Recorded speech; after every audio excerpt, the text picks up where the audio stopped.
الرحمن الرحيم هذا أماسين يا صاحبك عبد الرحمن مقعي وحل هذا أني دكتور عبد الرزاق يوسف أحمد جلال الدين عنده حنا قاسم كاه مرتيني شرفي إيه هاد مانت إن صوب وقضو حرمت دقمد عبد العزيز كتالو أي محل نيرو oo ay ka howlgasho kana shaqeyso hay'adda nasdo oo maxaa la hay'ad ka shaqeysa nolosha sida magaceedu uu ku bilowdo nolol waxaan runtii meesha ku soo arkay bukaano aad u fara badan oo saameyn ay ku yeelateen duruufaha dalka ka jiro ay abaaraha ugu horeeyaan bukaanadaas oo runtii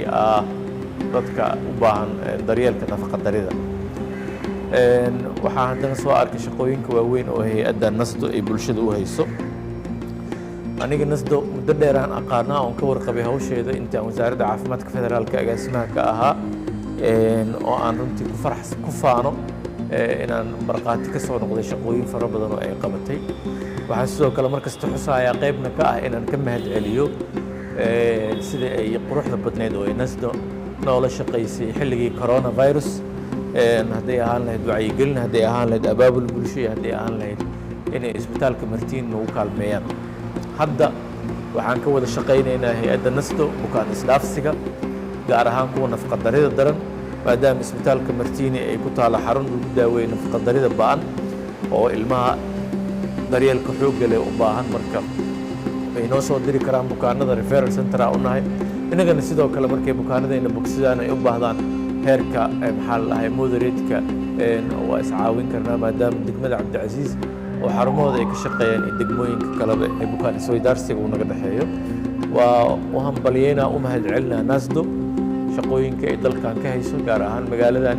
iyo maamul goboleedka hirshabeelle oo aan runtii aad xoog ugaal ugu ahay anigana ka cabdirasaaq ahaan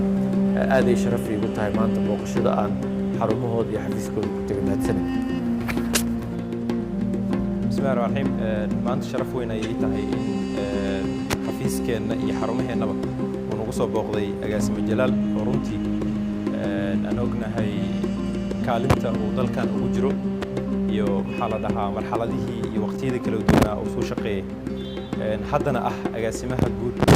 isbitaal martiini horeyna uu ahaa ka mid ahaa agaasimayaasha wasaaradda caafimaadka agaasime jalaal runtii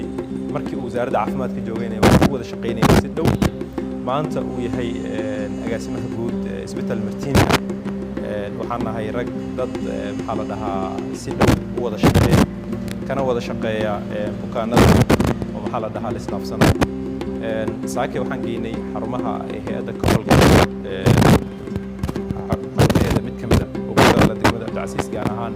waaxda neero oo halkaas ay ka socotay shaqooyinka howl maalmeedka ee hay'adda nasdo ay ka qahaysa xarumaha ay ku leedahay gobolka banaadir runtii meeshaasna waxa waaye maxaa la dhahaa si aan asagana aan khibraddiisa uu noola wadaago wixii naga qaldanna ugu yaraan uu noo saxo maadaama uu yahay khabiir caafimaad waxaan leenahay agaasime soo dhawow bulshada soomaaliyeedna dee abaalay ku hayaan waxaan ilaahay ka baryayaa in ajar iyo xasanaad uu kaa siiyo howlaha adag ee aad bulshada u qabatay oo weliba xusid mudan waqtigii coronaviruska oo waddanka uu ka jiray xaalad crisis ah oo maaragtay aad u adag